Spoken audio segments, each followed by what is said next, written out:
रणथंभौर बोल रहा हूँ। मैं वही किला हूँ जहाँ राजस्थान का पहला साका हुआ था, जिसमें मेरे सबसे वीर सपूत हमीर देव चौहान की पत्नी ने गलतफहमी के चलते जोहर कर लिया था।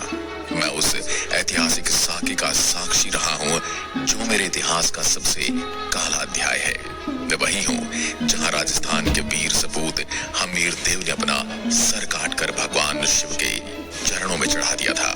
मैं वही हूँ जहाँ चौहान वंश के कई वीर सपूतों ने जन्म लिया और शासन किया। मैं राजस्थान की गौरवशाली इतिहास में एक महत्वपूर्ण स्थान रखता हूँ। मेरे ऊपर कई मुस्लिम आक्रांताओं की काली नजर पड़ी और मुझे कई आक्रमणकारों का सामना करना पड़ा। उसके बावजूद भी मैं आज भी उसी शान से खड़ा हूँ और अपने गौरवशाली इतिहास और हमीर देव की वीर गाथा सबको सुना रहा हूँ। मैं आज आपको मेरे ऊपर सभी आक्रमण के बारे में बताऊंगा और बताऊंगा कि कैसे अलाउद्दीन खिलजी को मेरे यहाँ से उल्टे पैर भागना पड़ा था, और साथ में ये भी बताऊंगा कि किस गलतफहमी की वजह से मेरे यहाँ रानियों ने जोहर कर लिया था, और साथ ही ये भी बताऊंगा क्यों राजस्थान के वीर सपूत ने अपनी गर्दन काटकर भगवान शिव को अर्पित कर दी थी।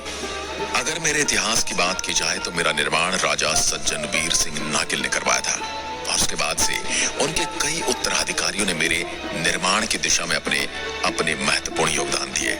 अबुल फजल ने मेरे बारे में कहा कि अन्य सब दुर्ग नंगे हैं, जबकि यह बख्तरबंद है। राव हमीरदेव चौहान की भूमिका मेरे निर्माण में प्रमुख मानी जाती है। अलाउद्दीन खिलजी ने 1300 ईस्वी के दौरान मुझ पर कब्जा करने की कोशिश की, लेकिन ऐसा करने में विफल रहा। 3 असफल प्रयासों के बाद अलाउद्दीन की सेना ने अंततः 1 जुलाई 1301 में मेरे पर अपना कब्जा कर लिया था।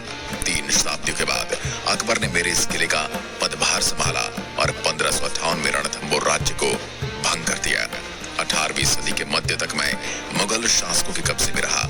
18वीं शताब्दी में मराठा शासक अपने शिखर पर थे और उन्हें देखने के लिए जयपुर के राजा सवाई माधो सिंह ने मुगलों को मुझे मराठा के पास सौंपने का अनुरोध किया था। 1192 में तराइन के युद्ध में मोहम्मद गोरी से हारने के बाद दिल्ली की सत्ता पर पृथ्वीराज चौहान का अंत हो गया और उनके पुत्र गोविंदराज ने मुझे अपनी राजधानी बनाया। गोविंदराज के अलावा मुझ पर वल्हाण देव, प्रहलादन, वीर नारायण, बांग भट्ट, नाहर देव, जयमित्र सिंह, हमीर देव, महाराणा कुंभा, राणा सांगा, शेरशाह सूरी, अलाउद्दीन खिलजी, राव सुरजन हाड़ा और मुगलों के अलावा आमेर के राजाओं आदि का समय समय पर मेरे इस किले पर शासन रहा। लेकिन मेरी सबसे ज्यादा ख्याति हमीर देव के शासनकाल में रही। हमीर देव 19 वर्षों का शासन रणथंभौर किले का स्वर्णिम युग था। हमीर देव चौहान ने 17 युद्ध किए, जिनमें 13 युद्धों में उसे विजय प्राप्त हुई। करीब 1 शताब्दी तक ये दुर्ग चित्तौड़ के महाराणाओं के अधिकार में रहा। खानवा के युद्ध में घायल राणा सांगा को इलाज के लिए भी मेरे यहीं पर लाया गया था। मेरे यहाँ पर राजस्थान का पहला शाका हुआ था। यह सन 1301 में अलाउद्दीन खिलजी के ऐतिहासिक आक्रमण के समय हुआ था। इसमें हमीर देव चौहान विश्वासघात के परिणाम स्वरूप वीरगति को प्राप्त हुए तथा उसकी पत्नी रंगा देवी ने जोहर किया था। इसे राजस्थान के गौरवशाली इतिहास का प्रथम साका माना जाता है। आपको राजस्थान के गौरवशाली इतिहास में हुए प्रथम साके के बारे में बताता हूँ, जो अब भी याद करता हूँ तो मेरा दिल दहल उठता है। ये बात तब की है जब मुझ पर अलाउद्दीन खिलजी ने आक्रमण किया था और मेरे ऊपर हमीरदेव चौहान का शासन था। हमीरदेव चौहान एक कुशल शासक होने के साथ साथ बहुत ही शक्तिशाली योद्धा भी थे। यह कहना अनुचित न होगा कि वह अपने समय के सबसे शक्तिशाली योद्धा थे। उनकी बढ़ती शक्ति को देखकर सभी भयभीत थे। हमीरदेव ने अपने राज्य की सीमा को मेवाड़ से बढ़ाकर दूर गुजरात और दिल्ली की सीमाओं तक फैला दिया था। उस वक्त 1296 ईस्वी में अलाउद्दीन खिलजी गद्दी पर बैठा था। अलाउद्दीन ने 1299 में गुजरात पर आक्रमण किया था और वहां से विजय के बाद वापस लौट रही मुस्लिम सेना ने माल बंटवारे के लिए झगड़ा हो गया और सेना में शामिल मंगोल सैनिकों ने विद्रोह कर दिया, जिसमें मुख्य नेता मोहम्मद शाह बै कैबरू थे, जो इस विद्रोह के अलाउद्दीन सेनापतियों के दमन के बाद यह हमीरदेव की शरण में चले गए। जब अलाउद्दीन ने हमीरदेव चौहान से वापस लौटाने को कहा तो हमीरदेव ने मना कर दिया, जिस कारण अलाउद्दीन खिलजी ने मुझ पर आक्रमण करने का मन बना लिया। 1299 ईस्वी में अलाउद्दीन खिलजी ने नुसरत खां, अलप खां और अलगू खां के नेतृत्व में एक बड़ी सेना रणथंभौर पर आक्रमण के लिए भेजी, परंतु नुसरत खां किले से आने वाले गोलों के कारण मारा गया और हमीरदेव चौहान ने भीम सिंह व धर्म सिंह के नेतृत्व में तुर्कों का सामना करने के लिए सेना भेजी, जिसमें तुर्कों की पराजय हुई और तुर्कों को जान बचाकर भागना पड़ा। इस हार के कारण अलाउद्दीन खिलजी स्वयं एक विशाल सेना लेकर रणथंभौर आ गया था, परंतु 1 साल तक मेरी घेराबंदी के बावजूद भी उसे कुछ हासिल नहीं हुआ।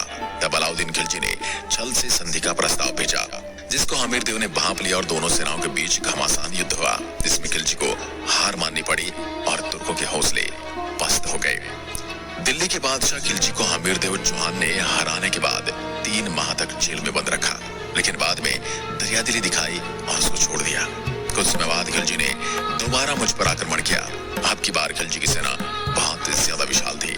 मुस्लिम सेना ने मेरे घेरे को कड़ा करते हुए आक्रमण किया था, लेकिन मेरे रक्षक उन पर पत्थरों बाणों की बौछार करते, जिससे उनकी सेना का काफी नुकसान होता था। मुस्लिम सेना का इस तरह घेरा बहुत दिनों तक चलता रहा, लेकिन उनका मुझ पर अधिकार न हो सका। मेरे इस दुर्ग का घेरा बहुत दिनों तक चलता रहा था, जिसमें दुर्ग में रसद आदि की कमी हो गई। दुर्ग वालों ने जब अंतिम निर्णय युद्ध का विचार किया, राजपूतों ने केसरिया वस्त्र धारण कर शाखा किया। राजपूत सेना ने दुर्ग के दरवाजे खोल दिए, भीषण युद्ध करना प्रारंभ कर दिया। दोनों पक्षों में आमने सामने का युद्ध था और एक संख्या बल में बहुत कम राजपूत थे, तो दूसरी ओर सुल्तान की कई गुना बड़ी सेना, जिनके पास पर्याप्त युद्ध आदि सामग्री व रसद थी।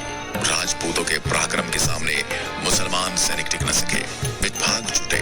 भागते हुए मुसलमान सैनिकों के झंडे राजपूतों ने छीन लिए व वापस राजपूत सेना दुर्ग की ओर लौट पड़ी। दुर्ग पर से रानियों ने मुसलमानों के झंडों को दुर्ग की ओर आते देखा, समझा कि राजपूत हार गए, अतः उन्होंने जौहर कर अपने आप को अग्नि को समर्पित कर दिया।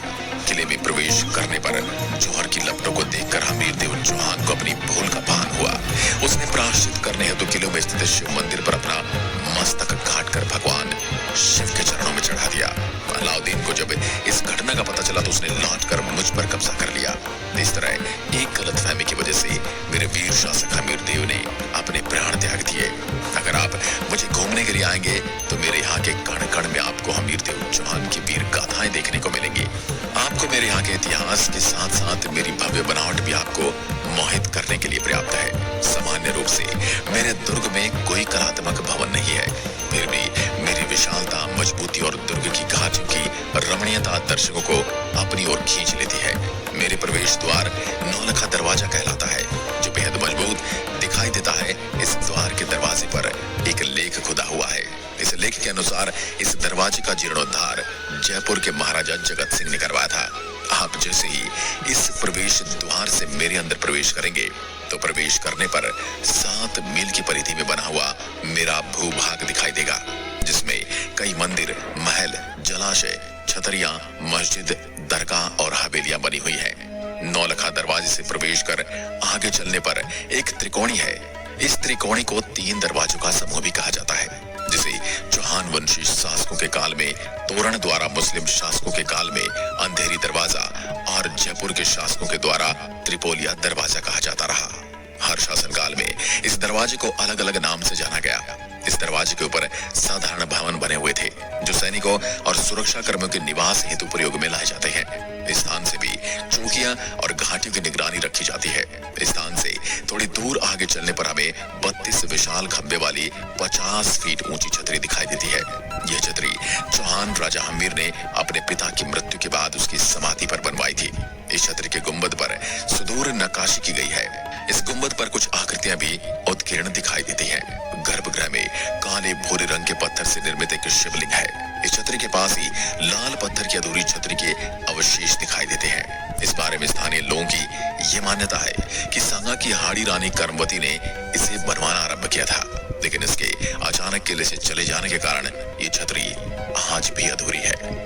मेरे मध्य में राजमहल भग्नवेश दिखाई देता है। यह राजमहल 7 खंडों में निर्मित है, जिनमें 3 खंड ऊपर और 4 खंड नीचे बने हुए हैं। यह राजमहल जीर्ण शीर्ण हो चुका है, फिर भी इसके विशाल खंभे, सुरंग नुमा गलियारे, भैरव मंदिर, रसद, कक्ष, शस्त्रागार आदि उस युग की स्थापत्य कला के नमूने हैं। इस महल के पिछवाड़े में एक उद्यान है, जिसमें एक सरोवर भी है। इस महल के पिछवाड़े में एक उद्यान है, जिसमें एक सरोवर भी है। उस उद्यान से एक मस्जिद के खंडहर दिखाई देते हैं, जिसे अलाउद्दीन खिलजी ने दुर्ग पर अधिकार करने के बाद बनवाया था। राजमहलों के आगे चौहान वंश शासकों द्वारा निर्मित गणेश मंदिर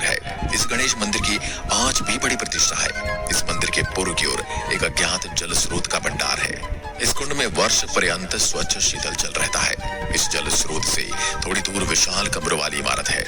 ये इमारत एक खाद्य सामग्री के गोदाम थे। गणेश मंदिर के पीछे शिव मंदिर भी है। ऐसी किंवदंती है कि अलाउद्दीन खिलजी को परास्त करके विजयी हम्मीर ने अपनी रानियों की जौहर की घटना सुनी तो वे बड़े दुखी हुए और उन्होंने अपने आराध्य देव शिव को अपना सिर काटकर अर्पित कर दिया। इस शिव मंदिर के पास सामंतों की हवेलियां तथा बादल महल है। बादल महल जाली झरोखों से अलंकृत है।